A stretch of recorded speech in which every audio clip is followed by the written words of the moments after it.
Vamos começar então, porque a gente estava até falando sobre isso, né? A questão dessas probleminhas que acontecem com a tecnologia. Então, a gente viveu agora essa tensão nesse momento. Mas então, só mais uma vez, Tereza, quero te agradecer, né, a sua presença, a sua disponibilidade.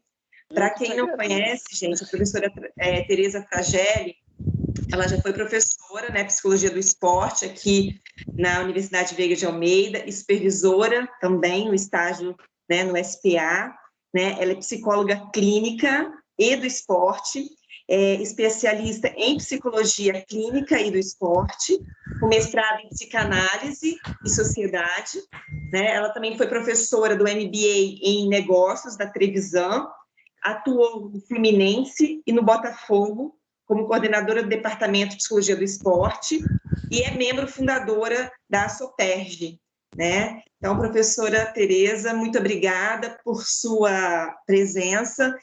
Para mim é uma honra estar aqui com você. Para mim é um prazer. Para você, assim, é muito bom, porque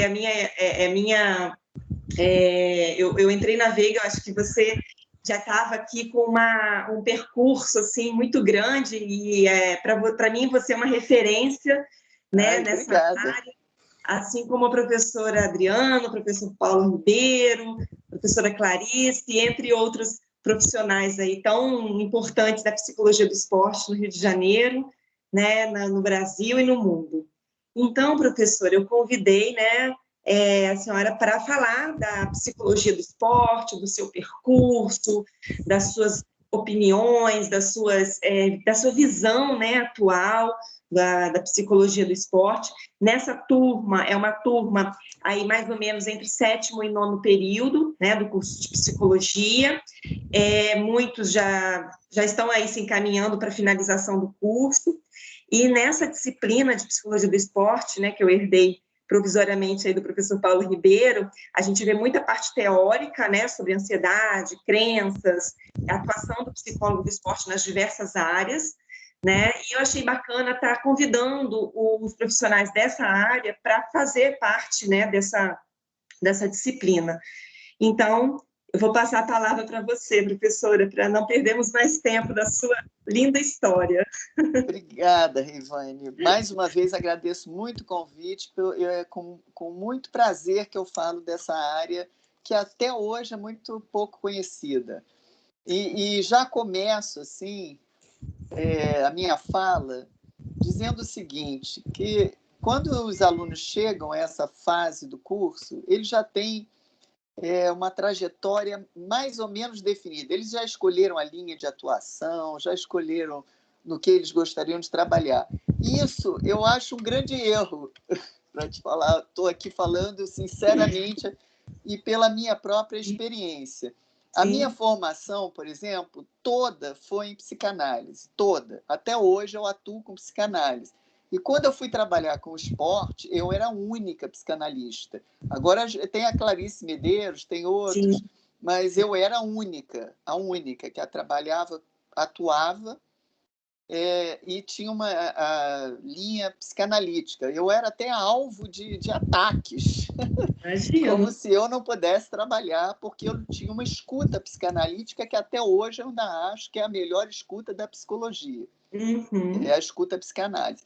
E aí, o que eu fiz para eu continuar dentro da minha área e trabalhando numa modalidade que exige uma atuação mais rápida, mais pronta, baseada no aqui e no agora, nas queixas de atleta que se referem basicamente à performance e à maneira como eles lidam com o estresse competitivo. Eu procurei ajuda na psicoterapia breve focal, de base analítica, porque eu não perdi a minha trajetória, quando eu ingressei no esporte eu já era formada há 10 anos, sempre atuando dentro da psicanálise, e eu pude abrir uma nova experiência na minha carreira. E foi muito bom. Por quê foi muito bom? Porque eu saí da minha salinha, com quem eu não tinha troca, com quem eu não tinha vivência fora do setting, né? Que é tão bem definido quando você atende nos moldes da psicanálise. Então, num primeiro lugar, eu gostaria de deixar as pessoas... meu conselho que eu dou, eu tenho 65 anos e 30 anos de carreira, o meu conselho que eu dou é esse: esteja aberto às possibilidades. Eu nunca pensei em dar aula. Um dia eu morava no mesmo prédio que a Glória Sadala, e a Glória, minha amiga, e conversava muito, falou assim: escuta, vai fazer lá um teste, que eu queria que você desse aula. Eu? Como assim dar aula? Você não é especialista em testes projetivos? Na época eu era especialista em Rorschach. Eu quero que você dê aula de testes. Falei, ok. E fui, e passei a dar aula. No Fluminense, como é que eu comecei a trabalhar no Fluminense, fundando o departamento? Minha filha jogava vôlei e eu acompanhava ela nos jogos de vôlei e me aproximei muito do professor de vôlei dela. E a gente começou a discutir, ele era muito aberto à psicologia, a gente começou a discutir. Eu comecei a ensinar ele como que ele chegaria melhor em algumas atletas pela personalidade, como que ele conseguiria motivar, como que ele conseguiria aplacar o estresse competitivo. E aí eu comecei a fazer parte dessa equipe, né? Meio improvisada, meio mãe de atleta. E aí eu comecei a buscar cursos que me dessem de psicologia do esporte. E aí eu fiz vários cursos com o Paulo Ribeiro, que é o Paulo Ribeiro, e a Maria Helena, que também é da SOPERJ. Eles inauguraram a psicologia do esporte no Rio. Sim. E aí eu comecei a cada vez me interessar mais, e aí eu me deparei com a maior dificuldade da atuação de um psicólogo esportivo, que é você ser aceito como parte integrante de uma comissão técnica num clube. Nós apresentamos vários trabalhos. No Flamengo, na época, o técnico ficou encantado e já contratou a gente. Eu e a minha sócia apresentamos, só que ele caiu. Quando esse técnico caiu, nós caímos também. Então, chegamos a atuar, né? Que é comum, e aí, né? Que é comum. Aí depois, que é um absurdo a psicologia do esporte ser atrelada a um técnico. A carreira do Paulo no Flamengo acabou por isso, né? O Paulo tinha 25 anos de Flamengo, e aí chegou o Vanderlei Luxemburgo, não gostava de psicólogo e pediu a cabeça do Paulo. É verdade. Né? E cederam, né? Que é o mais absurdo. Sim, que é mais problema, né? Então, isso aí, para mim, é o maior problema hoje. E eu lutei muito, eu, Maria Helena e Paulo, a gente costuma dizer que nós somos os dinossauros da psicologia do esporte. Eu também digo. Eu também digo que vocês são os dinossauros. Hoje tem um avanço visível nessa área. Mas o dinossauro que eu falo no sentido da força, tá? Então, eu acho que nós fomos assim. Eu fico imaginando assim aquelas guerras do tempo de medieval, que ia um grupo na frente que era para abrir caminho, já sabia que ia morrer, mas abria caminho. E para chegar o resto. Então, nós somos aquele grupinho, sabe? Que levava flechada, que ia a pé, e todo mundo passava por cima. Então, a gente brigou muito. O Paulo me chama de bocuda, porque eu tive uma atuação que eu brigava muito, porque é um outro problema da psicologia do esporte. A gente não tem um lugar pré-determinado, como o médico tem, o nutricionista tem, o fisiologista, o preparador físico. Esses todos têm um lugar já determinado. Todo mundo no clube sabe qual é o papel dele. Por conta do nosso sigilo, que a gente tem, que é a parte mais importante, a gente acaba não tendo muito o que mostrar como eles têm, né? O ganho de peso, musculatura e né? Resultado visível. Nosso resultado é compartilhado com o técnico, com o dirigente, todo mundo ganha. Quando o psicólogo faz um trabalho de recuperação de um time, de um atleta, ele divide com todo mundo. Divide com todo mundo esse trabalho. Então, algumas questões, e nós tivemos a sorte, isso que eu digo que é tudo por um acaso. Aí eu estou dando aula na Veiga, a Veiga foi uma das primeiras faculdades do Brasil a introduzirem na graduação a psicologia do esporte. Em outras faculdades era tido como eletivo. Então foi um grande passo também. E depois a Veiga foi a primeira faculdade também que teve um SPA de esporte. Perfeito. Então também foi uma conquista maravilhosa. E aí, para nós que somos professores da Veiga e estávamos atrelados a um clube, virou um celeiro através do SPA.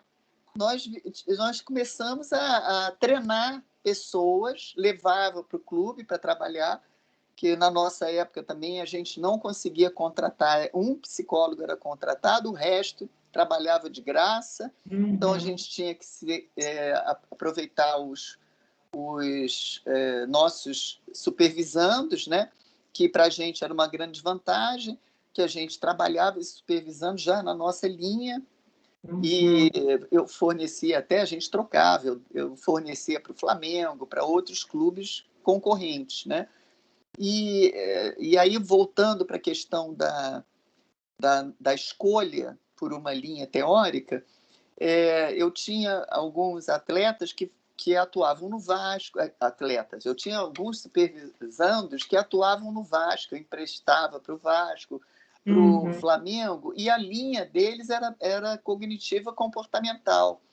E quando os meus supervisandos vinham para a minha supervisão e falavam isso, eu falava, gente, isso não impede nada, pelo contrário, acrescenta, vocês vão ter a oportunidade de atuarem com supervisões de outras linhas. Eu acho isso maravilhoso, eu não acho isso impeditivo de nada. E assim fomos tocando. A Veiga também proporcionou a primeira especialização em psicologia do esporte no Rio de Janeiro. Eu não sei se você sabe disso. Sim. E aí também, o que aconteceu? Todo mundo do Rio que trabalhava em clube e não tinha especialização, fez essa especialização. O Paulo foi meu professor nessa especialização. E foi maravilhoso, porque a psicologia do esporte no Rio de Janeiro é fortíssima por isso. Sim. Porque nós estudamos juntos, criamos um vínculo com os professores e era difícil derrubarem a gente. Tanto que o Rio de Janeiro é o estado onde tem mais campo para psicologia do esporte, até hoje.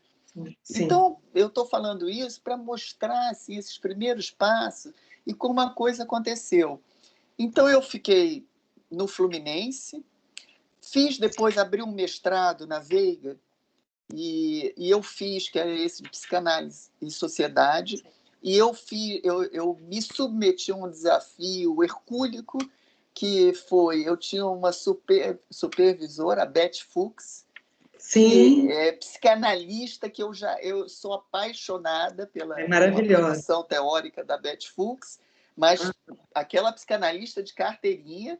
Sim. E tinha o Luiz, que era da área do jornalismo, que era meu segundo supervisor, porque eu escolhi a minha tese de dissertação sobre esporte. O Luiz Bittencourt? O Luiz Bittencourt, que maravilhoso, que me apresentou um universo que, como a minha tese de dissertação era sobre esporte,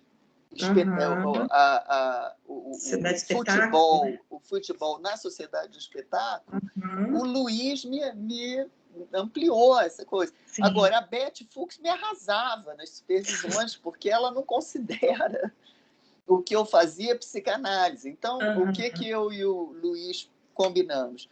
A gente tinha que se assegurar de qualquer maneira para provar para a Beth que eu podia, assim, como uma escuta psicanalista, trabalhar com futebol. E foi desafiador, foi um aprendizado maravilhoso. Eu fui muito bem na minha defesa e a Beth ficou minha amiga, né? Sim, e conheceu esse mundo também. Então, por isso que eu acho que quem entra na psicologia do esporte, eu acho que ela é uma pessoa que se apronta para qualquer desafio, porque você é desafiado o ano inteiro, o tempo todo, e você tem que criar mecanismos, você não pode dizer, eu quero que você ensine aquele cara ali a ter controle emocional para bater pênalti. Eu nunca falei assim, mas, gente, isso é impossível. Eu ia para casa e pensava uma maneira. E conseguia, eu fiz vários protocolos que dizem respeito a como você responder a essa demanda. Então, sempre foi muito desafiador. E eu fui uma das poucas pessoas... Tereza, esses protocolos? Não você publiquei, tem disponível para esses? Tenho uma... para comercialização, né? Exatamente. Eu tenho uma preguiça de escrever, diferentemente da Adriana. Eu tenho uma preguiça de escrever, sabe? Porque eu sempre trabalhei muito, porque eu dava aula, eu trabalhava no Fluminense e eu ainda tinha consultório. Então, eu trabalhava 19 horas por dia, eu não tinha tempo para escrever. A gente até, nos congressos e tudo, a gente brincava com o pessoal de São Paulo, do Sul, de Minas, que produz muito. A gente falava assim, gente, mas sabe o que é? Que a gente trabalha muito, a gente não tem tempo de publicar. Quando eu me aposentei, né, que eu fiz uma mudança do Rio de Janeiro para Campo Grande, Mato Grosso do Sul, por questões familiares. E o que acontece? Aqui não tem campo, é zero o campo da psicologia. Você está em Mato Grosso, então? Eu estou em Mato Grosso. Por isso que eu acho que a conexão é complicada. Porque pode ser, pode ser. Eu acredito. Enfim, então eu fiz uma outra mudança na minha vida e voltei para a clínica. Sim. E aí, do final do ano passado para cá, aconteceu uma coisa muito estranha. Um ex-atleta meu, que hoje ele é preparador físico particular de atletas de alto rendimento, ele me achou, entrou em contato comigo e nós fizemos uma parceria. Ele tem os atletas que ele acha que são atletas passíveis de terem um acompanhamento, ele aconselha esse atleta a procurar a psicologia e dá meu nome. Então, eu estou cheia de atleta de novo, eu estou com uma clínica. Com a pandemia, eles venceram aquela... eles não gostavam de ser atendidos online, eles tiveram que vencer isso. Então, voltei para a psicologia do esporte sem nem querer, mas aceitei mais esse desafio. Eu falo isso, Ivane, porque eu acho muito importante nós, como professores, a gente proporcionar, às vezes, alunos que pensam que já estão com a escolha, que não se abrem para outras. Próprio ensino, né? A gente é tão prazeroso você ensinar, te obriga a estar sempre atualizado, te obriga a estar sempre, né, tendo que responder ao andamento, né, à modernização da psicologia do esporte. Olha, eu falo demais, isso é uma das minhas características. Eu acho muito importante, eu acho muito importante, Tereza, porque dentro da graduação, né, eles veem assim, um universo de temáticas e de campos de atuação, né, que digamos assim, é bastante universalista, né, bastante generalista. E, às vezes, pode dar a impressão que a escolha de uma determinada área, de um determinado campo, ou de uma determinada abordagem, principalmente as abordagens teóricas, né, se excluem. Eu acho que esse discurso que você está apresentando, assim, maravilhoso, porque eu compartilho ele 100%, porque eu acho que são formas diferentes de ouvir, formas diferentes de escuta, são metodologias diferentes, e elas não se excluem, né? Então, assim, em todas as áreas, a gente até encontra abordagens teóricas que são historicamente, tradicionalmente, né, mais fortes por conta de um contexto histórico, mas isso não significa que não possa ser explorado por outras abordagens, né, e que cabe, né, a eles, futuros psicólogos, se empenharem, se implicarem nessa Exato, ação, né? Porque exato. não é fácil mesmo, né? A atuação do psicólogo, de modo geral, já não é fácil. E dentro da psicologia do esporte, né? Você está reforçando aqui, inclusive, alguns pontos que a Adriana Lacerda também colocou no nosso encontro, que, assim, essa dificuldade de inserção, de reconhecimento, de valorização, de ter um lugar, né, próprio do psicólogo, e quanto que isso faz parte da constituição da identidade profissional do psicólogo do esporte, especialmente, né? Porque é uma construção de resiliência, de resistência, né? E que vai sendo construída por cada um. Não é algo pronto que você vai lá, eu quero trabalhar com essa parte. Não, né? Você Não, até talvez assim, possa dar uma sorte, quem sabe, né, de você encontrar uma oportunidade, mas ainda assim a gente sabe que na psicologia do esporte tem muitos fatores envolvidos, né, pela questão dos patrocínios, da expectativa de rendimento, até mesmo dessa rotatividade de técnicos, né, que é impressionante isso. impressionante. É triste até, né? Porque você vê que não tem um tempo minimamente suficiente para se aparecer um trabalho, né? Para Certo. se ter possibilidade de desenvolver um trabalho. Quando você está fazendo um trabalho mecânico, né? Que você tem ali um X, uma meta de produtividade, você consegue alcançar um determinado tempo. Mas esse tempo da psicologia, que a psicologia exige, né, para o desenvolvimento de cada sujeito, é muito particular, é muito singular, né? E eu acho que isso que você está falando só vem reforçar questões que a gente também coloca, né, na turma, de estar assim, aberto, né? Como se não bastasse, né, a própria psicologia, ela de ser competitiva, né, já tem um mercado de trabalho competitivo, a psicologia do esporte ainda tem, isso é mais forte, isso é mais potencializado, né, por toda essa construção, por toda essa luta que o próprio psicólogo ainda hoje, né, com todas as contribuições que você já deu, que o Paulo, né, também como assim, precursor, né, da psicologia do esporte aqui no Rio de Janeiro, a gente vê quanto que é preciso ainda crescer, explorar essa área, né, e É lutar, né, verdade, porque é é uma luta, na verdade. verdade, né.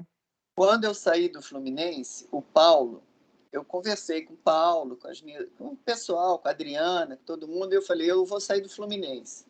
Aí o Paulo falou, olha, e eu tive um motivo para isso. Eu adorava meu trabalho, principalmente com as categorias de base. Eu nunca quis trabalhar com profissional, porque na categoria de base você vê o seu trabalho crescer junto. Eu acho muito importante.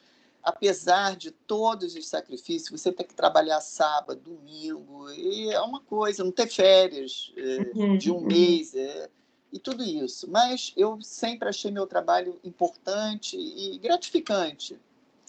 O que aconteceu? Eu contei para ele o seguinte, porque era assim, chegava um técnico no profissional que gostava da psicologia do esporte, ele mandava eu subir.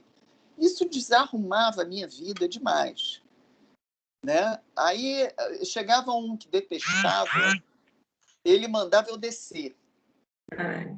E aí, quando eu já estava cansada de aguentar técnico, de aguentar dirigente, até de jogador, eu já estava cansada dessa coisa, porque é uma escuta muito limitada. E aí eu aproveito para te... Eu não estou tendo fugas de ideia, não. Tá? É que vem a mim uma questão que eu acho que é interessante abordar para os alunos, seus alunos, que é o seguinte, você não, quando você faz um trabalho institucional, a queixa é muito igual, porque a queixa ela está diretamente atrelada com as mazelas da própria instituição. Perfeito. Eu acho o trabalho de um psicólogo institucional uma coisa assim, e eu não estou falando só no futebol, não, eu estou falando em tudo, né? Na escola, nas empresas. os empregados, os funcionários, eles te procuram com uma queixa que tem muito a ver com as mazelas da própria empresa. Perfeito. É um dos trabalhos mais difíceis de um psicólogo, é você lidar com a instituição. Então, eu sempre falava... E a queixa é muito viciada, porque ela gira em torno dessas questões de trabalho. Então, o que eu falava sempre para os meus supervisandos, para os meus alunos? Eu acho que você nunca deve abandonar a clínica. Mesmo que você seja um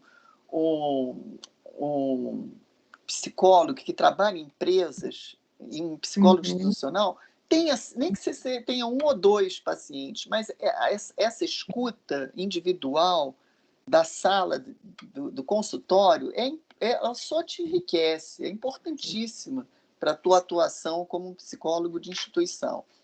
Dito isso, então, quero te explicar como é que foi. Aí o Paulo chegou e disse assim, Tereza, né, você pode sair, mas você tem que deixar uma pessoa nossa no seu lugar. E eu já trabalhava com uma aluna da Veiga, que estava comigo, era minha supervisanda, a Emily Gonçalves, que hoje... Sim. E aí eu falei, eu estou preparando uma menina para ficar no meu lugar. Agora, tenho que bancar a contratação dela com o mesmo salário que eu, tudo isso. Isso aí, no Fluminense, demorou uns 8 meses para eu conseguir deixar. Porque ele falava, não tem experiência. E eu falava, tem experiência, ela está comigo há 2 anos. Mas ela... sabe, e fizeram isso, eles queriam reduzir o salário dela, e eu, enquanto eu não consegui a contratação dela com o mesmo salário que eu não saí do Fluminense, deixei ela lá no meu lugar. Quando eu tive que me mudar, e eu tive que largar a Veiga, eu escolhi, eu conversei com a Cristina Simões, e ela falou, eu quero que você deixe uma pessoa no seu lugar. Eu falei, olha, eu vou te indicar a Adriana Lacerda. Então, isso me dá isso me ajudou a eu tomar essa decisão de abandonar, deixar para trás, não foi em vão, vamos dizer assim. Sim, né? Sim. De alguma forma, você ficou ali, uma parte de mim ficou ali, entendeu? Sim. A Adriana Lacerda foi além de mim, a Emily foi além de mim, entendeu? Eu acho isso sensacional. E a Emily já encontrou condições, a mesma, isso é bem claro. Eu tinha que, todo dia, quando eu chegava no meu trabalho, apesar de tudo, assim, todas as conquistas lá do Fluminense, na base, que foi um ano de... Esses 10 anos que eu fiquei lá foram conquistas, por isso eu fui contratada pelo Botafogo. Mas, assim, apesar de tudo, todos os dias eu tinha que fazer como o cachorrinho, fazer xixi no meu cantinho, porque ele nunca estava pronto para mim, nunca.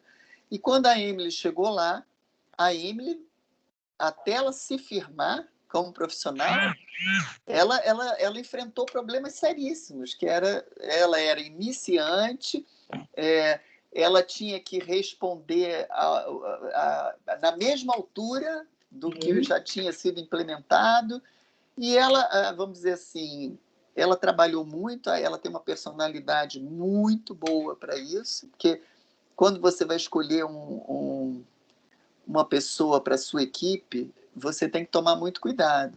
Sim. Ainda mais se tratando com futebol, porque tem fã do futebol, tem pessoas que querem entrar ali para... Mistura tudo, sabe? Então, aí a Emily, para mim... Então, hoje, no Fluminense, nós temos a Emily, e a Emily conseguiu emplacar no Fluminense mais 2... que eram minhas supervisandas também, que trabalharam comigo no Botafogo. Quando eu saí do Botafogo, elas saíram também. E aí ele me trouxe para trabalhar, que é a Rossana, a Rô, que está trabalhando com ela. Eu acredito que elas tenham sido suas alunas. E a Emily foi. A Rossana, não estou me lembrando. Ela foi sua aluna, sim. Ela foi sua aluna. E... foi muito interessante, porque a Emily continua dando, né, seguimento a essa conquista. E aí, um treinador, que era o treinador que basicamente mais me ajudou no Fluminense, que ele era super interessado. E aí tem um outro ponto interessante da psicologia do esporte: o Fluminense resolveu só contratar na base treinadores formados, que fossem graduados.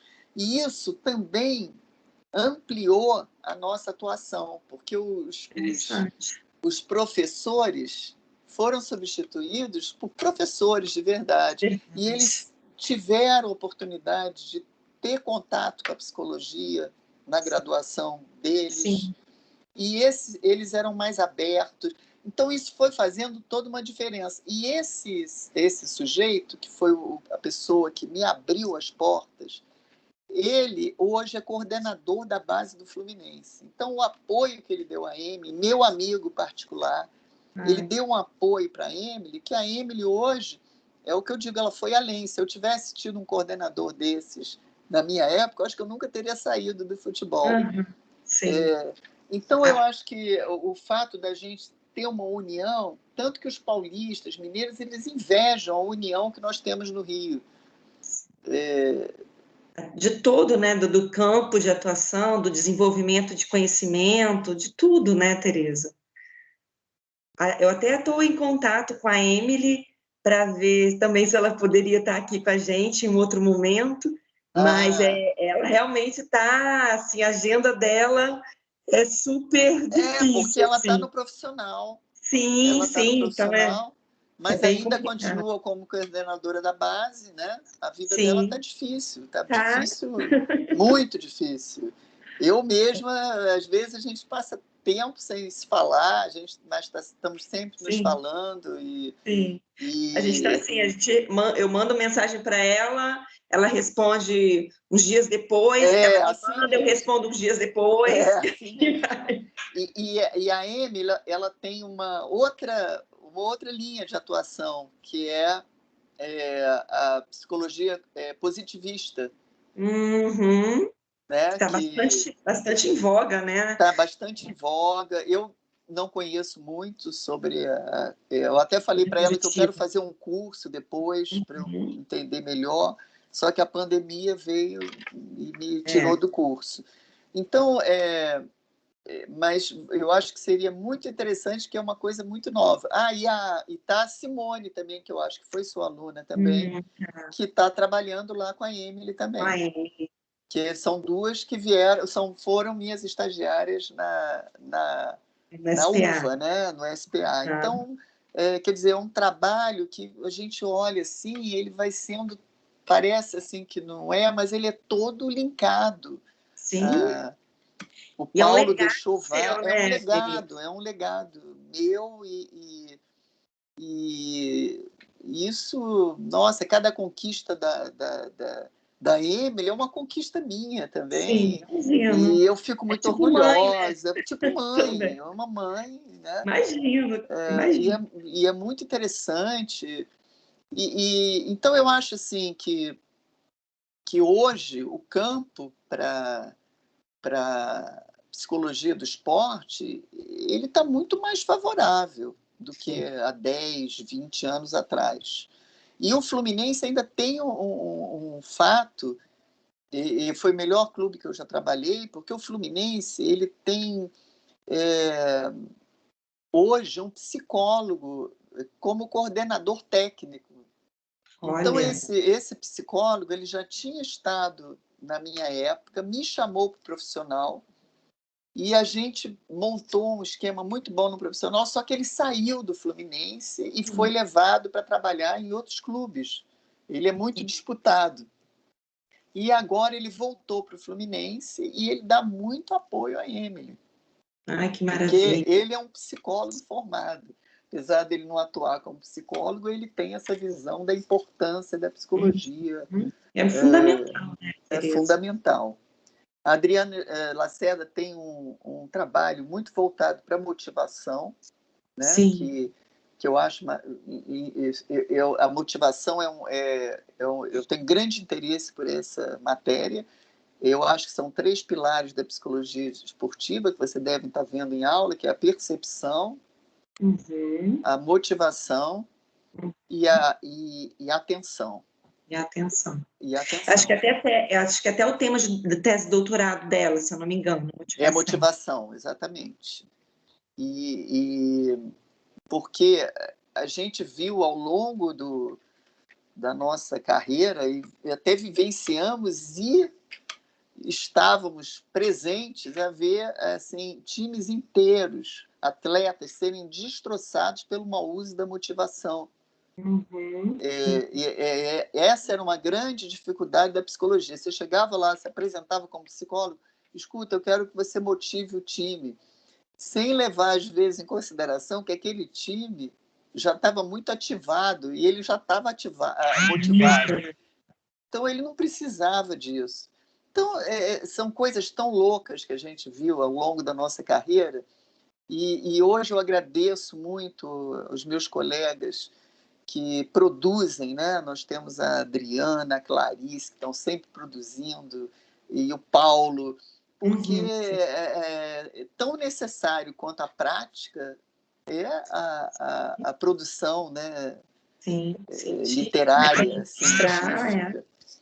Para registrar tudo isso, Aí, né? quando eu me aposentei, eu falei isso. Eu falei, eu vou escrever agora, vou me dedicar a escrever. O que aconteceu? Aí começa isso. Eu me envolvo na clínica e me envolvo em outros projetos, e agora estou com esse projeto, com esse meu ex-atleta que está aí produzindo, sei lá, outro tipo de atuação minha no esporte, né? Em parceria com um ex-atleta. Eu acho que é inédito isso, mas, enfim, então acabou que preguiça voltou.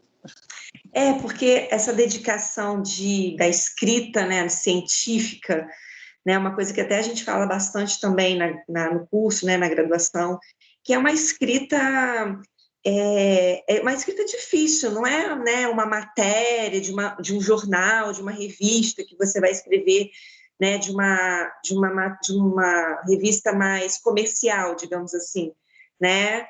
Você, como se fosse uma entrevista, né? Você é uma escrita que exige um aprofundamento teórico, né? Uma pesquisa de campo, muitas vezes, uma análise, né? Quando não é quantitativa, que não é uma análise de resultados, mas é uma análise do discurso, por exemplo, que é uma metodologia que eu gosto bastante, que é a questão do uso da entrevista, da escuta, né, na verdade, o uso da narrativa para fazer análise, né, do que está se colocando ali, do que está explorando. Eu acho que a psicologia do esporte, embora se tenha muita necessidade, né, de ambas os tipos de metodologia, os objetivos são diferentes, né? Enquanto uma é um pouco mais quantitativa e tem uma análise qualitativa também acerca de desempenho, comportamentos, etc. A qualitativa, ela tem essa coisa mais de explorar, de entender, né, o movimento do pensamento do atleta, as emoções, como ele lida com aquilo, como que aquilo tem um impacto na subjetividade dele, né? Então, assim, é um tipo de trabalho que eu digo que é artesanal, porque você tem que construir ali, não tem nada pronto, muito pronto, né? Tem as abordagens teóricas, né? A depender da identidade de cada, né, pessoa, de cada profissional, vai ter uma leitura, né? Ou a psicanálise, ou a comportamental cognitiva, né? Ou a Gestalt, mas a inserção dessa leitura no esporte é que é mais carente, né? No que diz respeito à produção científica. E eu acho que, assim, quando você tiver a oportunidade e se animar de novo, eu acho que você pode fazer isso, Tereza. Porque, assim, para todas as pessoas que se interessam por essa área, vai ser, assim, vai adicionar muito, porque pela sua experiência, pelos protocolos que você já desenvolveu, né, e são coisas que fazem muita falta mesmo, porque a gente tem muito pouca coisa escrita, quer dizer, ao mesmo tempo tem muito, mas é muito atrelada a coisa da mídia, né? Agora nós temos já muita coisa escrita. O que eu sinto falta, que era sobre isso que eu gostaria de escrever, é da prática mesmo, Sim, sabe? Porque sim. é tudo assim, a gente lê um livro, é tudo tão fácil, né, nos livros, Sim, né? mágico, né? Você é mágico, você aplica aquela dinâmica e o grupo responde daquele jeito. Sim. E não é bem assim, né? Então eu tinha muita vontade de falar da prática, do lado Uhum, prático, assim, uhum. mesmo. Aí eu ainda brinco com meus amigos da psicologia, eu falo só que eu ia ter que fazer a noite de autógrafos do Galeão e ir embora, porque isso aí implicaria algumas questões delicadas com técnicos, dirigentes e tudo mais. Eu acho que dá até mais de um volume, né? Tá, Isso, tá. dá muito mais de um volume. Engraçado estar falando isso agora. Semana passada a gente estava discutindo um tema na aula sobre o mindfulness, né? Que É. está sendo quer dizer, um tema assim que está bastante discutido, né? Principalmente em atletas de alto rendimento, né? E quando você lê realmente, né? Quando você lê alguns artigos, você tem a sensação de que a pessoa vai comprar aquela técnica na prateleira do mercado, vai pegar, vai usar aquilo, vai tomar aquela pílula e vai Uhum. se transformar, mas a gente vê minimamente, né, a pessoa minimamente tem essa consciência, né, e acho que é importante o nosso papel enquanto professor, né, explorar essa consciência, abrir essa consciência, porque é um processo que envolve, né, uma reestruturação cognitiva, né, porque emocional, lidar com situações que estou lidando aqui um pouquinho, usando um pouquinho mais aqui uma linguagem mais cognitiva, comportamental, mas que assim, você mesmo sendo cognitivo comportamental, o que para muitas pessoas também é uma coisa muito rápida, né? Também tem um pouco isso, né? Acho que a teoria cognitiva comportamental carrega muito essa coisa da terapia, do processo ser muito rápido, ser muito curto, e não é tão curto assim quanto se propaga por aí, né? E o Até mais... porque a questão não é o encurtamento do atendimento, mas é a técnica usada para obter respostas mais rápidas, né? Sim, sim. E cada sujeito tem o seu tempo, né? Eu não sei se você sabe que eu, durante muito tempo, eu fiz dobradinha com a psicologia cognitivo-comportamental, porque como eu Fala um corrigia... pouquinho. Oi? Hã? Fala um pouquinho. Então, por quê? Porque como as conclusões de curso da Veiga, Uhum. muita gente se encantou pelo esporte e fez alguma coisa no esporte. E como você, depois de um certo período, acho que você já pegou, já era assim, mas antigamente você tinha um supervisor, ele corrigia lá a monografia, dava a nota e ponto. Depois começou a ter dois Vamos. supervisores, né? Isso. Você já deve ter pego assim. Eu peguei a mudança do coisa que eu achei que foi fenomenal. E nessa mudança eu tive oportunidade, porque quando eram meus alunos, por exemplo, que escreviam sobre esporte, não tinha outra pessoa na faculdade que pudesse ser esse co-supervisor, entendeu? Uhum. Então Sim. eu trabalhei muito, muito mesmo com os professores de psicologia comportamental. E eles, e vice-versa, quando eles tinham algum aluno que faziam com eles a monografia, eles me escolhiam para eu dar. Então, Sim. mais uma prova de que linhas diferentes não implicam numa incompatibilidade de trabalho, numa incompatibilidade de conhecimento Claro, do outro, né? claro. Desculpa que eu falo demais, Ivane. Imagina, tá maravilhoso, Tereza. Eu não sei se Mas, você vai ter aproveitando, perguntas, não, não. eu vou, assim, eu queria até te colocar mais um outro ponto, mas eu também estou acompanhando aqui no chat. Pessoal, também pode ficar à vontade, se quiser colocar alguma questão, eu também passo aqui para a professora Tereza, tá? Então, podem, acho que a partir de agora, vocês podem colocar algumas questões aí no chat, que eu vou passando para a professora. Mas, enquanto eles colocam, né?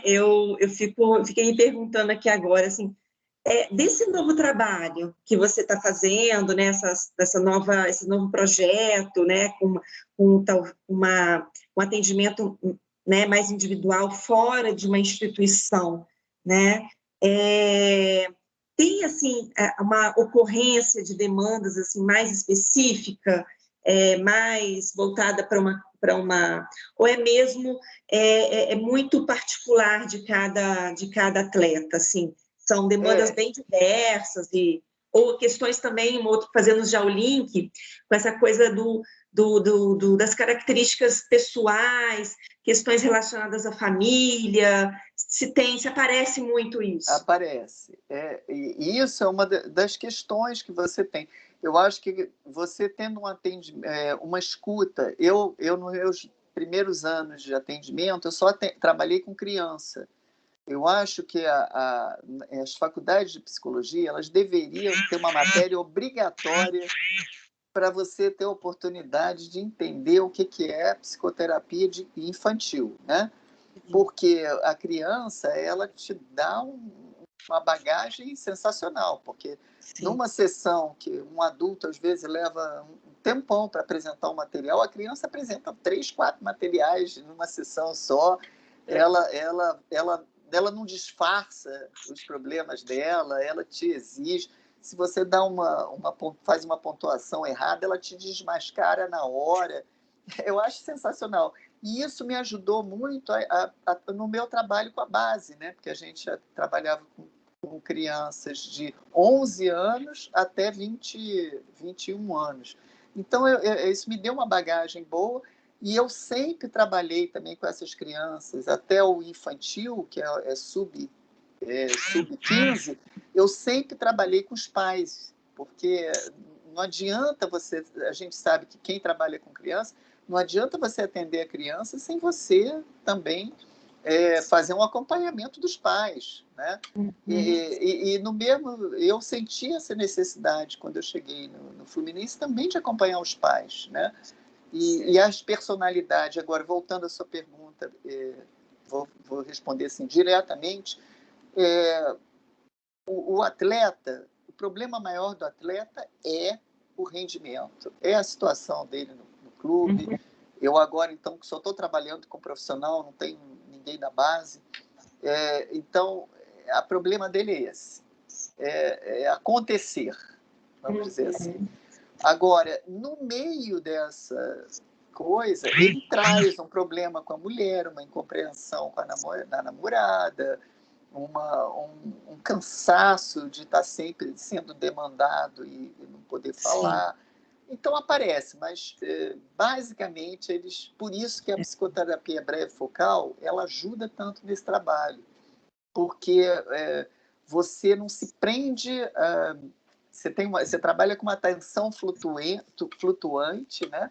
Mas você não se prende a isso. Você não, se você achar que tem uma necessidade desse atleta fazer uma psicoterapia, você encaminha ele para uma psicoterapia. E a psicoterapia focal, Tereza, então ela teria aí uma perspectiva de tempo de duração, ou não? Isso não é colocado como um planejamento, digamos? É colocado, sim. A psicoterapia breve focal, ela surgiu no pós-guerra mundial. Porque a quantidade de traumatizados da guerra era tanta, e com a necessidade desse pessoal ser colocado de novo para o fronte, porque ele vinha da guerra, se reabilitava e era jogado na guerra. A guerra durou anos, né? Então, eu estudei isso na PUC, e na época, assim, achei interessante e me aprofundei. E no SPA da PUC, a gente trabalha assim, eu sempre fiz o meu percurso pela psicanálise, escolhi um professor psicanalista no SPA, e ele me apresentou a essa teoria breve focal com base analítica, que a escuta é assim, agora você não deixa vir neurose de transferência para relação, então, por isso que eu digo, não é só um encurtamento das sessões, é uma técnica que te possibilita um encurtamento de sessões. Alguns profissionais trabalham com 12 sessões, e eu achei muito boa para o esporte. Por quê? Porque é isso mesmo, a gente cura o atleta e bota ele no front de novo. Né? Ele não tem muito tempo. Né? E, enquanto isso, ele precisa demonstrar serviço, ele precisa competir. Então, a gente não pode deitar ele num divã e falar da infância, da mãe, do pai. Então, eu achei uma técnica interessante para o atleta. E tem uma outra característica que tem você estabelece um foco mais importante na vida daquele sujeito, e o atleta, o foco é sempre relacionado ao trabalho dele. O desempenho, né? Eu não sei se ficou claro, assim, dele, né? Claro, brevemente. Porque hoje em dia, né, Tereza, se confunde muito, assim, alguns tipos de trabalho do psicólogo, né, e outros profissionais que acabam se aventurando um pouco, entrar aí para a via da psicologia, né, a gente sabe que existem trabalhos bastante sérios nessa área, mas, por exemplo, o próprio coaching, né, tem sido muito confundido com com essa prática do psicólogo, com essas técnicas mais curtas, né? E isso acaba, às vezes, prejudicando. Então, acho que é importante a gente também, não só como professor, mas também como psicólogo, falar um pouquinho, né, dessa... Você tem alguma opinião formada sobre essa questão? Olha, o coach, eu não quero nem... Vou me controlar para eu não falar eu o sei. que eu penso do coach.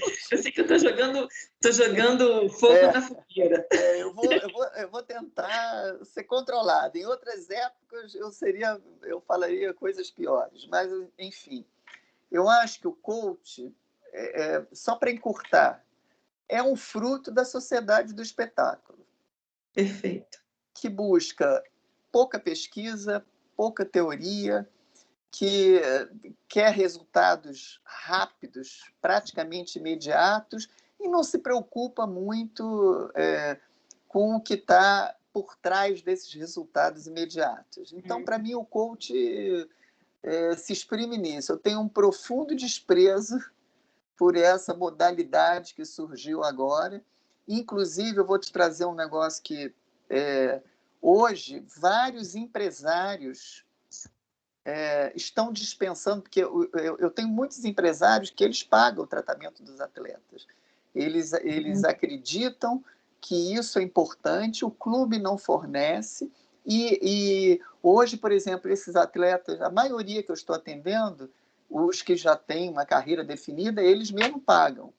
Nesse trabalho que eu estou fazendo com o meu ex-atleta. Agora, muitos que ainda estão no início de carreira, quem paga o tratamento deles é o empresário. E aí, o que aconteceu? Quando o empresário começou a ver esse negócio de coach, que é tão fácil, ele faz um cursinho de fim de semana e ele vira coach.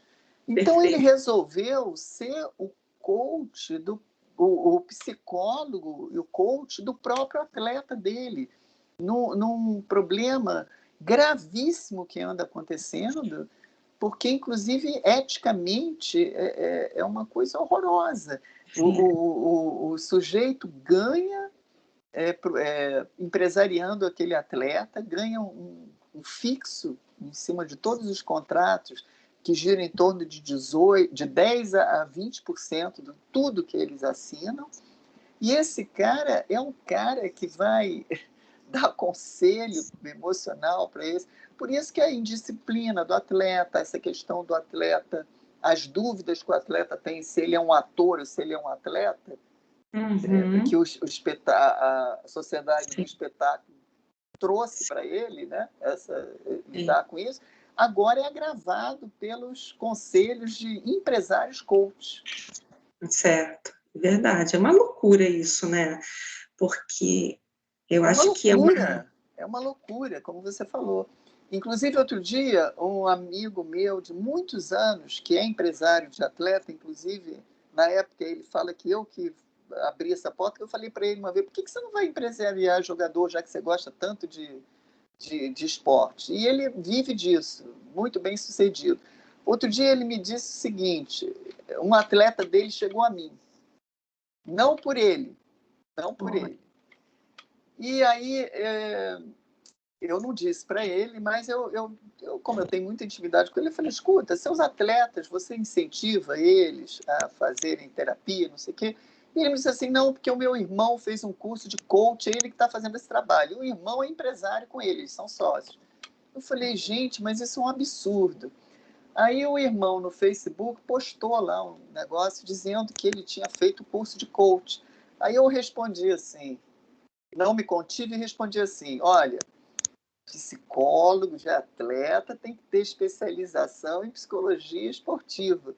E aí foi assim um festival de pessoas postando em cima disso aí. Então é um problema que eu acho que os futuros psicólogos do esporte vão enfrentar. Sim, vai Problema enfrentar. sério. E tem que digamos assim, não pode desanimar com isso, né? Porque eu acho que a tendência é só aumentar, porque é isso que você falou, essa lógica da sociedade do espetáculo, né? Da produção, da imagem, né? Ela está cada vez mais rápida, especialmente em decorrência das novas tecnologias da informação, as mídias digitais.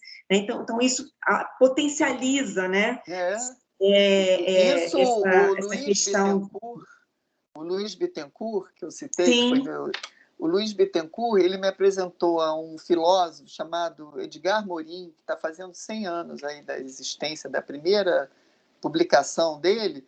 Ele explica muito bem isso, porque o que acontece? Nós somos movidos pelo desejo, a psicanálise fala isso e é verdade. Nós somos movidos pelo nosso desejo. E esse desejo, no mundo do espetáculo, ele é meio que invadido. A gente é invadido pelo desejo. Sim. Você nem sabe se você deseja um celular novo, um carro novo. Aquilo, às vezes, não é teu desejo. Então, você não sabe mais nem o que desejar. O Morin dizia isso, que um dos problemas da destruição que vem junto com essa sociedade do espetáculo é que a gente perde a capacidade de elaborar os nossos próprios desejos.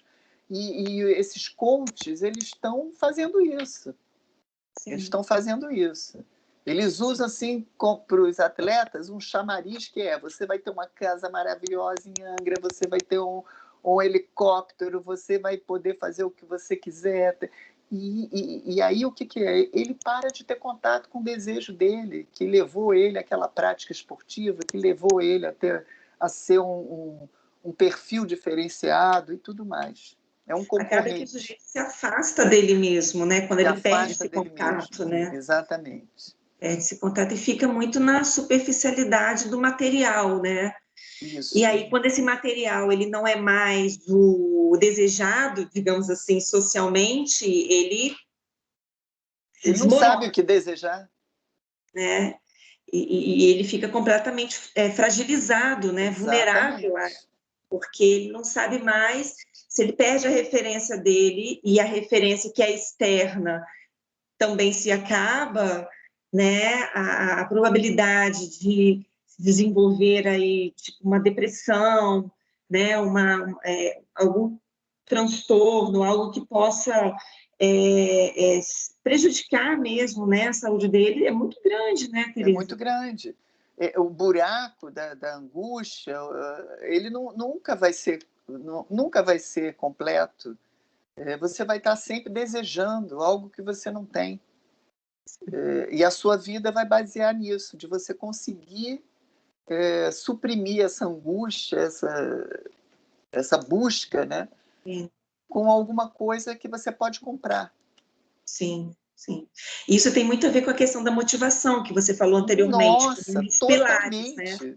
Porque é algo interno do sujeito, não é algo externo, né? Exatamente. A motivação, para mim, é importantíssimo por isso, porque você, no campo do atleta, a motivação faz ele iniciar o processo, faz ele conseguir ter resiliência para aguentar tudo durante o processo e faz com que ele deseje continuar e se aperfeiçoar.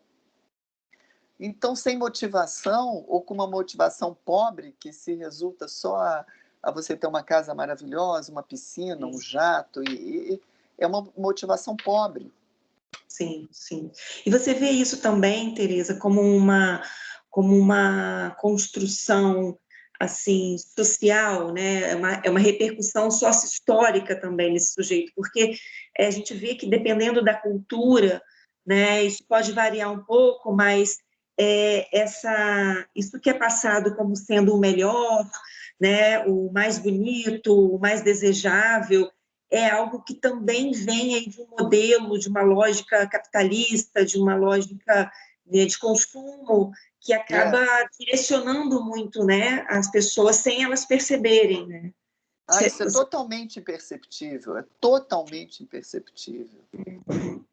E é claro que com o avanço das tecnologias digitais, isso aí assume proporções enormes, né? Sim. E agora, é o que eu falo, não adianta a gente trabalhar na psicologia, ou na clínica, ou na instituição, sem esse contexto estar muito claro para você.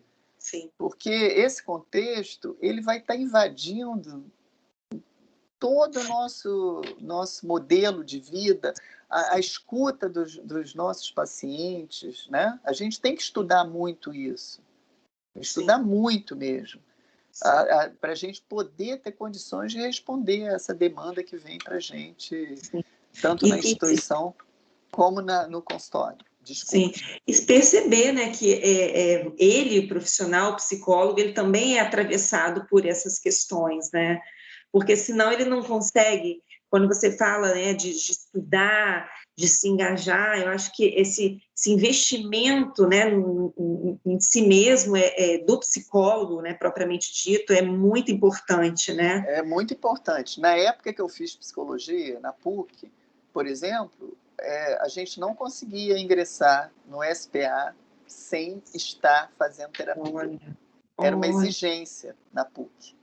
Você podia fazer em qualquer linha que você quisesse, mas você tinha que estar em terapia. Eu não sei como é que anda as coisas hoje na PUC. Atualmente não tem essa exigência, não. Eu acredito que não. Inclusive, eles encaminhavam vocês para as sociedades, né, que as pessoas que estavam...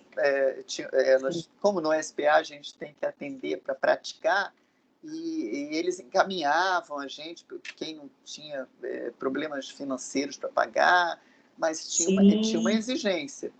Não era uma coisa, eu acho que inscrita na faculdade, mas era uma coisa velada na faculdade, que o psicólogo tinha que fazer a terapia. Terapia, a análise.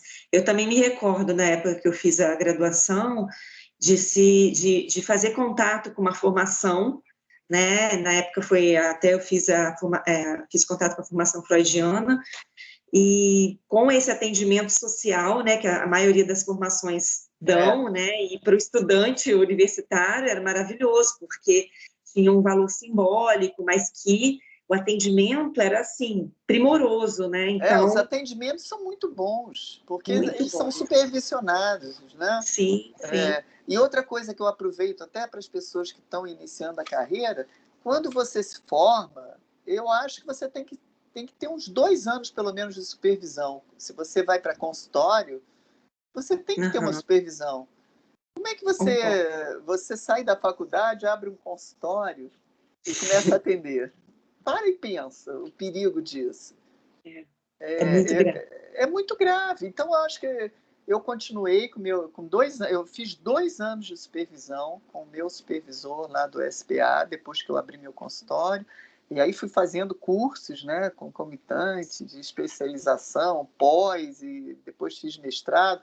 Eu acho que isso é muito importante, você ter. E, de vez em quando, eu levo até hoje casos, assim, aqueles casos que você está empacado, que ele chega num impasse, que parece que não anda para frente, né? Eu acho que você deve procurar uma supervisão, né, de confiança sua, porque é um aprendizado constante, você não pode se estagnar em cima da tua experiência, né? Você nunca vai ser experiente o suficiente para responder a uma demanda tão séria como é a demanda por uma terapia. Tão singular, né? Imagina. Seria ser muito presunçoso, né? Você ter a ideia de que você pode dominar completamente, né? Todos os sujeitos, porque cada sujeito tem a sua singularidade, as suas histórias de vida, e por isso só, né? Entre aspas, só, já seria E as mudanças na sua própria vida. Você é estudante, é sustentado pelo pai, depois você vai procurar a sua própria independência, né, profissional, financeira, e aí você constitui família, você depois envelhece. Tudo isso causa efeitos. Então, mesmo que você tenha passado anos fazendo terapia e tenha sido até aprovada na sua terapia, você precisa de vez em quando fazer uns cursos, né? Sim, complementares. Atualização, né? Tá ótimo.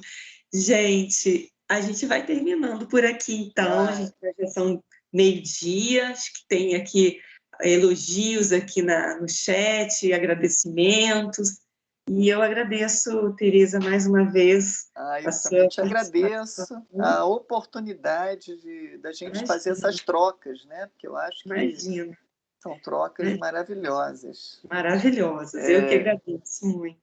Tá bom, obrigada, bom trabalho para todos. E muito sucesso na opção de escolha da carreira de todos. Isso, tá todo mundo aqui foi maravilhoso, obrigada, Tereza, todo mundo aqui super. Eu que agradeço. Muito bom. Eu que agradeço a paciência tecnológica do erro tecnológico, agradeço também por vocês me escutarem e até deixo aqui, você pode passar meu e-mail, que eu estou sempre aberta, se alguém quiser perguntar alguma coisa, você pode passar meu e-mail, tá bom? Tá, joia. Tá. E meu WhatsApp alguém está também. perguntando aqui se você pode ser encontrada em alguma rede social profissional, você tem? Ou Instagram, ou profissional? Tenho, mas é um grupo fechado, que eu não sou não sou eu a coordenadora desse grupo.